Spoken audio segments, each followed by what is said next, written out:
રાધે રાધે, જય સિયારામ. રાધે રાધે, જય શ્રી રામ. આપણે રામચરિત માનસની અંદર અરણ્ય કાંડમાંથી જટાયુનું ચરિત્ર ચાલે છે કે જટાયુએ કઈ રીતે પ્રાણ આપીને પણ સીતાજીની પ્રાણ રક્ષા કરી.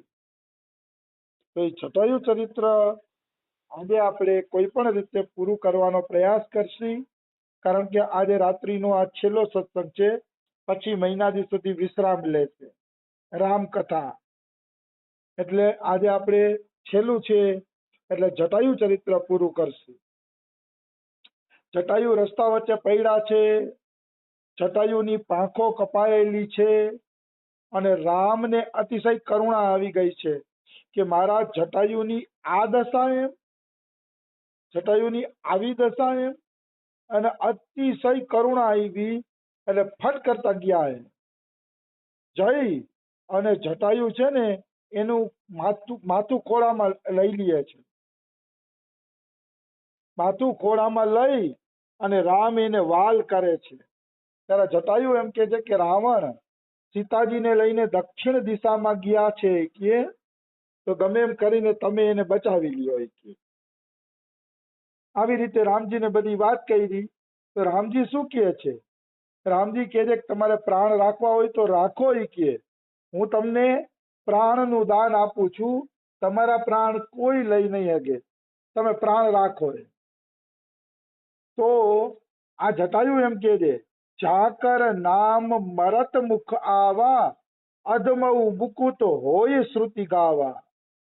જેનું નામ મરતી વખતે મોઢામાં આવી જાય તો એ જીવનું કલ્યાણ થઈ જાય છે. રામ નામ કોઈ મરતી વખતે લઈ લે છે તો એનું કલ્યાણ થઈ જાય છે. અને અધમમાં અધમ વ્યક્તિ પણ રામ નામ લેવાથી મુક્ત થઈ જાય છે. સોમમ લોચન ગોચર આગે રાખી દેહ નાથ કેહી ખાંગે. તો કે રામ સાક્ષાત મારી નજર સામે છે. જે રામનું નામ લેવાથી મુક્તિ મળે છે એ રામ સાક્ષાત મારી નજર સામે બિરાજમાન છે. તો હવે હું કેના કારણે દેહ રાખું, મારે શરીર કોના માટે રાખવું કે હવે મને શરીર રાખવું ગમતું નથી, શરીર મારે રાખવું નથી કે કારણ કે મારી સામે રામ બેઠા છે. જલ ભરી નયન કહી રઘુરાઈ તાત કર્મ નિજ ગતિ તે પાઈ. ત્યાં તો રામજીની આંખમાંથી આંસુડા આવી ગયા અને રામજી બોલે છે કે હે તાત, તે તારા કર્મના કારણે સારી ગતિ પ્રાપ્ત કરી છે, દુર્લભ ગતિ પ્રાપ્ત કરી છે. તે માતા સીતાની રક્ષા કરી છે એટલે કે તને દુર્લભ ગતિ મળી ગઈ છે કે એમાં કોઈ એટલે કોઈ શંકા નથી. તો આ દુર્લભ ગતિને તમે પ્રાપ્ત કરો, દુર્લભ ગતિને તમે પામો, રામ પોતે કહે છે. અને પછી રામ શું કહે છે? પર હિત બસ જીન કે મન માહી તિન કહું જગ દુર્લભ કછુ નાહી. બહુ દિવ્ય ચોપાઈ છે, રામાયણની પ્રખ્યાત ચોપાઈ છે ને બધા રસિકોના મોઢામાં આ ચોપાઈ હોય છે. પર હિત એટલે બીજાનું હિત જેના મનમાં વસે છે એના માટે આ જગતમાં કાંઈ દુર્લભ નથી, કોઈ વસ્તુ દુર્લભ નથી. જેના હૃદયમાં પર હિત વસે છે, બીજાનું હિત વસે છે, એના માટે આ જગતમાં કંઈ દુર્લભ નથી. જો જટાયુએ પરોપકાર કર્યો, સીતા માતાના પ્રાણ રક્ષા કરવાની કોશિશ કરી, પરહિત કર્યું, પરહિત કર્યું તો રામ કે હવે તારા માટે જગતમાં કંઈ દુર્લભ નથી, જે જોતું હશે એ તને મળી જશે. આવી વસ્તુ છે. એટલે પરહિત જેના મનમાં વસે છે એને જે જોતું હોય, દુર્લભ ગતિ જોતી હોય તો પણ મળી જાય છે, એમાં કોઈ એટલે કોઈ શંકા નથી. તનુ તજી તાત જાહુ મમ ધામા દેવ કાહ તુમ પૂરણ કામા. શરીર છોડીને એ તાત તમે મારા ધામની અંદર વયા જાઓ, બીજું તો હું તમને શું આપું, કારણ કે તમે તો હવે પૂર્ણ કામ છો. મારું ધામ મળ્યું એટલે તમને બધું મળી ગયું. રામજી કહે છે મારું ધામ મળ્યા પછી કોઈ વસ્તુ મેળવવાની બાકી રહેતી નથી, એને બધું મળી ગયું જેને મારું ધામ મળી ગયું. એટલે હવે તમને આપવું પણ શું ઈ કે સીતા હરણ तात જની કહું પિતાસન જાય જો મેં રામત કુલ સહિત કહી દશાનન આય। રામ એમ કહે છે કે હે તાત સીતાજીનું હરણ રાવણે કર્યું છે એ તમે મારા પિતા દશરથને કહેતા નહીં, મારા પિતા દશરથ પાસે એ ખુલાસો કરતા નહીં। જો હું રામ હાચો હોઉં, જો હું ખરેખર દશરથનો દીકરો હોઉં તો રાવણ કુલ સહિત મારા પિતા પાસે આવીને કહેશે કે મેં સીતાનું હરણ કર્યું ને તો તારા પુત્રના હાથે બધાય મરાઈ ગયા। સ્વયં રાવણ દશરથ પાસે આવીને આ પ્રકારે વાત કરશે કે એટલે તમે કઈ બોલતા નહીં, તમારે કઈ બોલવાની જરૂર નથી કે રાવણ પોતે બોલશે। ગીત દેહ ધરી તજી ધરી હરી રૂપા ભૂષણ બહુપટ પીત અનુપા।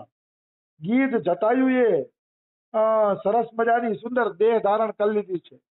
જટાયુ પક્ષી હતા પણ સીતાજીનું કામ કરીને જ્યારે શરીરમાંથી બહાર નીકળ્યા ત્યારે સુંદર રૂપ હતું। હાથમાં સોનાના આભૂષણ, પગમાં સોનાના આભૂષણ, છાતીમાં સરસ મજાનું કવચ, સુંદર રૂપ, અને ઈ ભગવાન જેવું રૂપ ધારણ કરીને ઈ બારે નીકળ્યા જટાયુ, અને આભૂષણ ને પીળું પિતાંબર ને એવું સરસ એને પહેરેલું હતું। શ્યામ ગાત વિશાલ ભુજ ચારી અસ્તુતિ કરત નયન ભરી બારી। શ્યામલ શરીર હતું રામ જેવું, મતલબ જે ભગવાન માટે મરે છે એને ભગવાન જેવું જ શરીર પ્રાપ્ત થાય છે, સારૂપ્ય મુક્તિ પ્રાપ્ત થાય છે। એટલે રામ જેવું જ એનું શરીર હતું, શ્યામ, ચાર ભુજાવાળા હતા અને પોતે સ્તુતિ કરતા હતા। હાથ જોડી અને રામની સ્તુતિ કરે છે કોણ? જટાયુ। તો જટાયુ રામની સ્તુતિ 4 છંદોમાં કરે છે, પણ 4 છંદ તો આજે આપણે પૂરા નહીં થાય એટલે એ છંદનું કેવલ હિન્દી હું વાંચવાનો પ્રયત્ન કરીશ। જટાયુ બોલે છે હે રામજી તમારી જય થાવો, તમારું રૂપ અનુપમ છે, તમે નિર્ગુણ છો, સગુણ છો અને એનાથી પરે પણ તમે છો। રાવણનું અભિમાન તોડીને તમે એને મારીને તમારી કીર્તિનો સ્તંભ સ્થાપિત કરશો અને રાવણ તમારી સામે જોઈ પણ નહીં શકે એવી તમારી પરાક્રમના દર્શન જગતના લોકો કરશે। હે રામ હું તમને નમસ્કાર કરું છું। અપરિમિત બળવાળા, અનાદિ અજન્મા, અવ્યક્ત, નિરાકાર, એક અગોચર એવા હે રામ તમે જન્મ મરણ સુખ દુઃખ અને હર્ષ આદિ દ્વંદ્વોથી પરે છો। રામને સુખ દુઃખ શું? રામને કોઈ દ્વંદ્વ કે સુખ દુઃખ કે એવું કાંઈ હોતું નથી, કારણ કે રામ સાક્ષાત ભગવાન છે એટલે એને એવું કાંઈ હોતું નથી। એટલે કે સેવકોને આનંદ દેવા વાળા હે રામજી અમે તમને પ્રણામ કરીએ છીએ। પછી કહે છે કે શ્રુતિઓ જેમને નિરંજન એટલે માયાથી પરે ગણે છે, બ્રહ્મ ગણે છે, વ્યાપક એટલે સર્વવ્યાપી ગણે છે, નિર્વિકાર અને જન્મ રહિત કહીને ગાન કરે છે। શ્રુતિ આવા ગુણગાન ગાય છે રામજીના કે બ્રહ્મ છે ને વ્યાપક છે ને નિરાકાર છે, નિર્ગુણ છે, આન તે એવું બધું ગાયન કરે છે। અને ઋષિ મુનિ જેનું ધ્યાન કરે છે, ઋષિ મુનિ જેના માટે મથે છે કે અમે રામને પ્રાપ્ત કરી લઈએ એવા હે રામ તમે ભક્તોના હૃદય કમળમાં વસો છો, તમે કામદેવને પણ માત કરો એવી તમારી શોભા છે અને ભક્તોના હૃદય કમળની અંદર તમે નિવાસ કરો છો।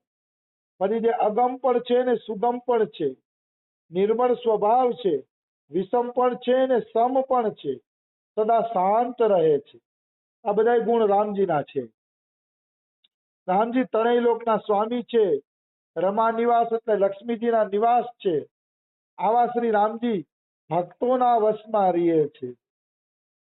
રામ સદાય ભક્તોના વશમાં રહે છે, ભક્તોને છોડીને ક્યાંય જાતા નથી।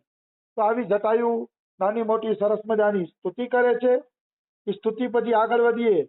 અવિરલ ભક્તિ માગી બર ગીત ગયું હરિધામ તેહી કી ક્રિયા જચોતિત નિજ કર કીની રામ।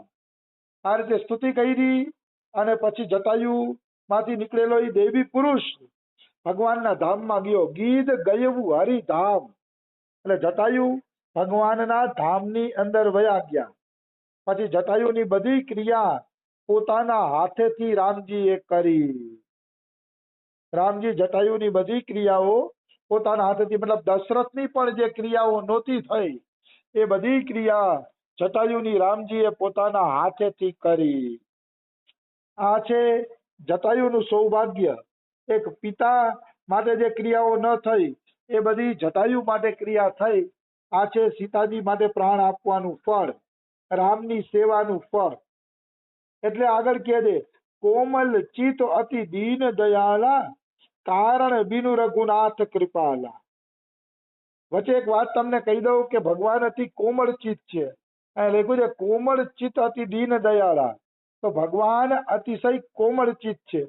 મેં અમારા સુખરામ બાબા પાસેથી એક ઘટના સાંભળી. જો ભગવાન કેટલા કોમળ ચિત્ત છે. ભગવાન ભક્તોની બધી વ્યવસ્થા કરે છે, કારણ કે એનું ચિત્ત કોમળ છે. અમારા સુખરામ બાબા પાસેથી મેં એક એવી ઘટના સાંભળી હતી કે સુખરામ બાબાના ધર્મપત્ની છે ને, એના માટે સુખરામ બાબાએ અહીંયા એક સેવા કરી. આપણે ઓલું વીંજણો આવે ને, એ વીંજણાની સેવા કરી શ્રીજી મંદિરમાં સુખરામ બાબાએ એમની ધર્મપત્ની માટે ચમરની સેવા કરી. તો એનું નામ લીધું કે મારા પત્નીના કલ્યાણ અર્થે ચમરની સેવા રાધાજીને હું કરું છું. પછી શું થયું? પછી એવું થયું કે સુખરામ બાબા ઘરે આવ્યા, એમના ધર્મપત્ની બીમાર પડ્યા ને, તો એને આઈસીયુમાં રાખવા પડ્યા હતા. સુખરામ બાબાએ ખૂબ એમની સેવા કરી. પછી 10-15 દી પછી ભાનમાં આવ્યા, સરસ મજાના વ્યવસ્થિત થઈ ગયા. ત્યારે સુખરામ બાબાએ કીધું, તું જો 15 દી આઈસીયુમાં હતી, તને શું અનુભવ થતો હતો? તો કે મને એ અનુભવ થતો હતો કે શ્રીજી આવીને મને કહેતા હતા કે હાલ મારા બરસાનામાં, અહીંયા તું શું કરે શીખીએ, મારા બરસાનામાં હાલ. તો કે હું બરસાનામાં રાધારાણી આવી જાઉં, પણ કે અહીંયા આવીને હું શું કરી શીખીએ, બરસાનામાં મારે કરવું શું શીખીએ? તો કે બરસાનામાં તું મારી વીંગડાની સેવા કરજે, મને ચમર ડુલાવીને મારી સેવા કરજે, આવી જા બરસાનામાં. ત્યાં તો સુખરામ બાબાના આંખમાંથી આંસુડા નીકળી ગયા કે મેં એના નામનો વીંગડો શ્રીજી મંદિરમાં અર્પણ કર્યો અને અહીંયા શ્રીજી એને સેવા માટે બોલાવે છે. સુખરામ બાબા રડે છે, આંખમાં આંસુડા આવી જાય છે સુખરામ બાબાને. અને પછી કહે છે કે તો કે વયું જવાય ને, શ્રીજી બોલાવા આવ્યા તો સારી વાત કહેવાય, કે ગઈ કેમ નહીં?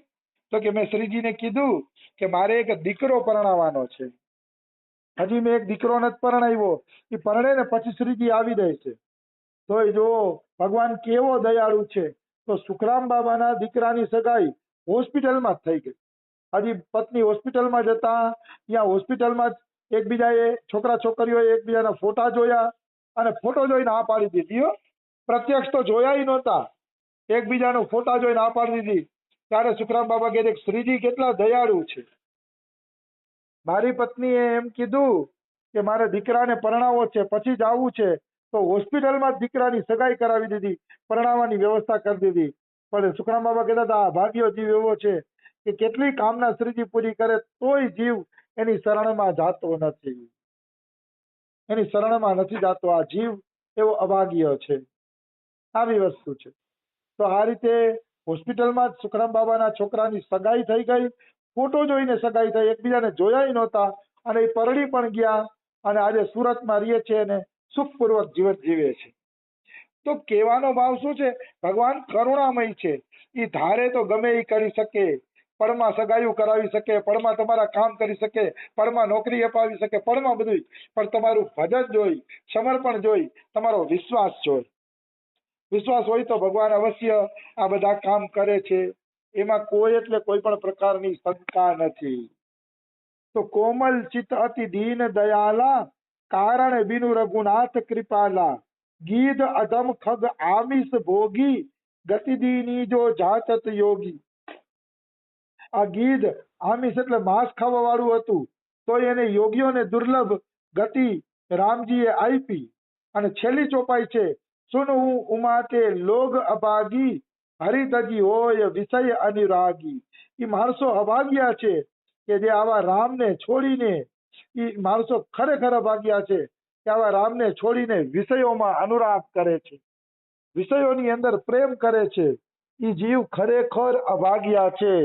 એ જીવને જીવવાનો કોઈ અધિકાર નથી. જે રામનું ભજન નથી કરતા